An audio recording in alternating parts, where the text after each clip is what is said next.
Bonjour les amis. Eh bien aujourd'hui on va faire une vidéo à l'intérieur parce qu'on a un temps très moyen, voire très pluvieux en Bretagne. Donc j'avais prévu de vous faire de parler de certains légumes. Bon, c'est pas la peine, on a été sous l'eau toute la journée, on n'a même pas pu sortir. Au bout de 3 minutes on était trempé de chez trempé.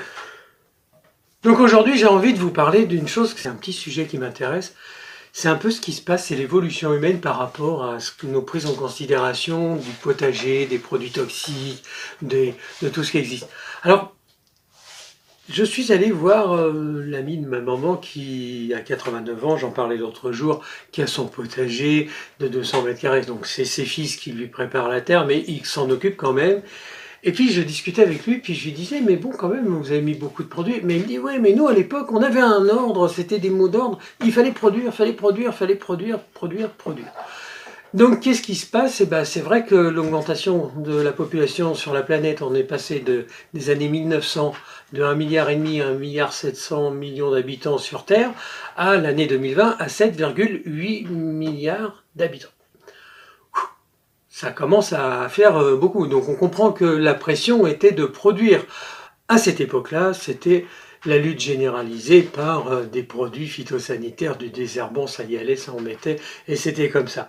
Donc eh ben, qu'est-ce qui s'est passé? Il y a eu une résistance de la biodiversité, les bioagresseurs, eh ben, les animaux, enfin les insectes se sont un peu transformés, il y a les abeilles qui commençaient à disparaître. Et puis, bah, donc, ça a aussi tous les effets nocifs sur l'environnement et la santé dont maintenant on a la certitude. Donc après, il y a une autre génération qui est arrivée, c'est celle qui va être à la retraite. Donc c'est ceux qui sont à l'origine du Grenelle de l'environnement, c'est notre génération, c'est la prise en compte de l'évolution de la Terre et de la planète et de l'environnement. Aujourd'hui, il y a une nouvelle génération qui arrive. Et donc par rapport à tout ça, je me suis dit, bon, je vais aller, parce qu'il pleut, j'aime bien faire des petites recherches et puis me documenter. Donc je suis allé dans les chambres d'agriculture, enfin potasser un peu tout ce qu'ils nous disent là-dessus. Je suis allé voir à l'INC, je suis allé voir dans pas mal de supports officiels. Qu'est-ce qu'on préconise aujourd'hui? Donc l'Europe a eu une programmation ambitieuse qui s'appelle le Green Deal. Donc voilà, qui avait, et donc de tout ça, il y a eu des lois d'encadrement pour l'arrêt des pesticides, de certains pesticides, les arrêts des désherbants. Donc à partir de 2017, les collectivités n'avaient plus le droit d'utiliser de très nombreux produits. Les particuliers, c'est depuis le 1er janvier 2019 où on n'a plus le droit d'utiliser des pesticides. Et il y a l'agroalimentaire, enfin semi-industriel, ou donc les gros céréaliers, qui ont encore un accompagnement très particulier. Donc eux, les professionnels, il y a des méthodes d'intervention qui leur sont consacrées, c'est-à-dire surtout une mécanisation de pointe et aussi un usage très pointu des pesticides, c'est-à-dire qu'ils ont des machines de plus en plus perfectionnées qui ont permis d'avoir une diminution de beaucoup de pesticides et de beaucoup de désherbants. Et donc le programme, c'est moins 50% avant 2030. Ça paraît loin, mais c'est déjà enfin, tout ça, c'est en 10 ans quoi, que ça s'est vraiment mis en place. C'est pas si vieux que ça, donc ça bouge beaucoup. Pour les céréaliers qui sont des gros producteurs, il faut aussi savoir que quand même ici, ils ne produisent pas, il y aura à un moment ou un autre des pénuries dans le monde et ça risquerait d'être compliqué. Donc aujourd'hui, ils ont des dérogations en attendant qu'il y ait des substances naturelles qui soient mises en place. Aujourd'hui, on parle de biocontrôle. Donc, qu'est-ce qu'il y a? Il y a les produits qui sont à base de végétaux naturels et des produits qui sont à base d'organismes vivants comme les nématodes.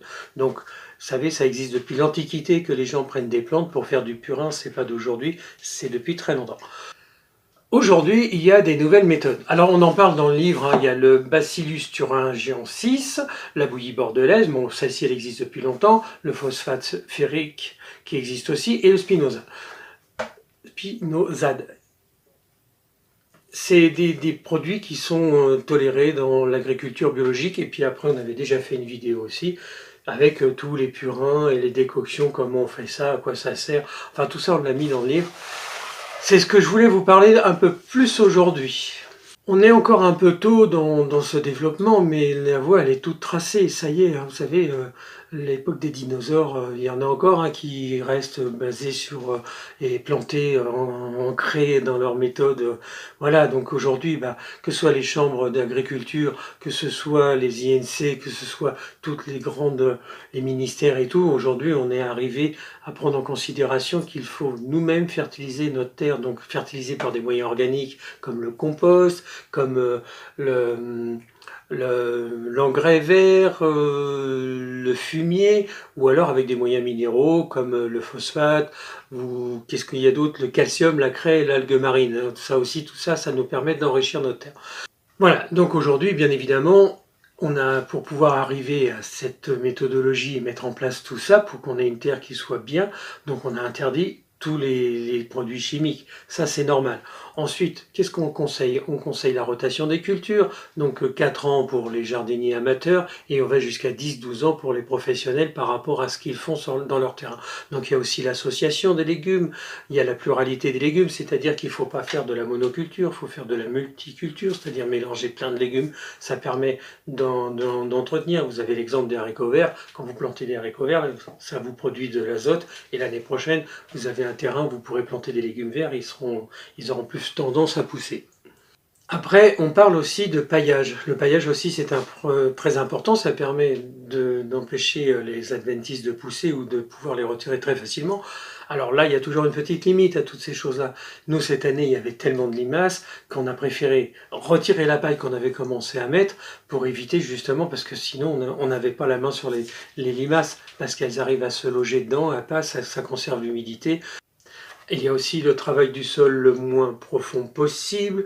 Et puis après, vous avez l'usage de produits naturels qui sont les décoctions, les purins et toutes ces petites préparations qu'on peut avoir à faire ou des produits qui sont tolérés.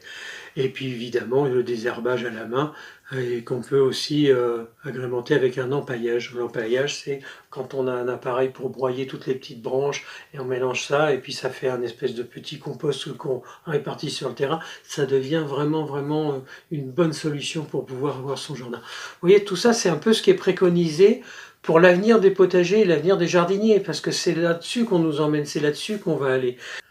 La solution donc qui est prônée, c'est une culture naturelle. Donc qu'est-ce que ça veut dire? Ça veut dire céder des auxiliaires, donc ça veut dire créer des haies végétalisées ou des endroits feuillus, touffus autour de votre jardin de façon à ce que les animaux puissent venir s'y réfugier, donc la nidification des oiseaux.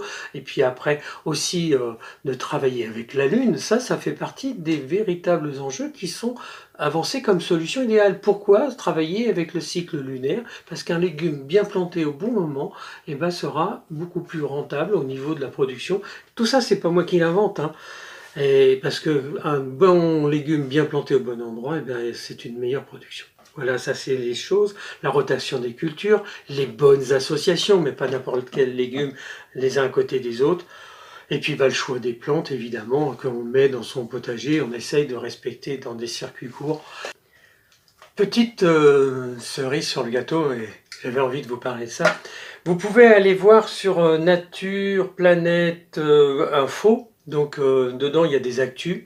Vous verrez, il y a une très belle histoire avec les histoires d'orange et qui se finit très bien pour celle-ci. Et donc aujourd'hui, il y a la prise en considération aussi que nos restes peuvent servir d'engrais. Et donc là, par exemple, le compost, on le sait tous, mais ça peut être une source d'enrichissement de nos terres. Et donc là, dans cette histoire-là, c'est l'histoire de faiseurs de jus d'orange qui avaient besoin de se débarrasser des écorces. Ils ont trouvé une solution, ça a été mis avec des centaines de tonnes dans les terrains. Et il y a eu des procédures, il y a eu des procès, puis au bout de 17 ans, on s'est aperçu que les agrumes étaient un compost extraordinaire. Et donc aujourd'hui, il y a une grande recherche qui est lancée là-dessus.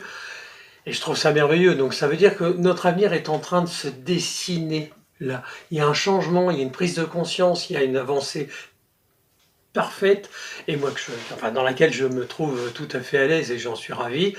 On a un devoir de transmission vis-à-vis de nos enfants. Alors je ne sais pas vous, quelle planète vous avez envie de laisser à vos enfants. Voilà, donc moi c'était ma réflexion du jour, c'était ça que j'avais envie de vous parler.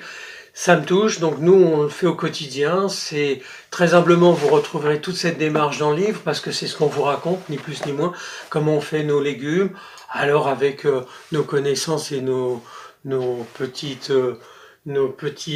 astuces très modestes évidemment, puisqu'on restera toujours humble.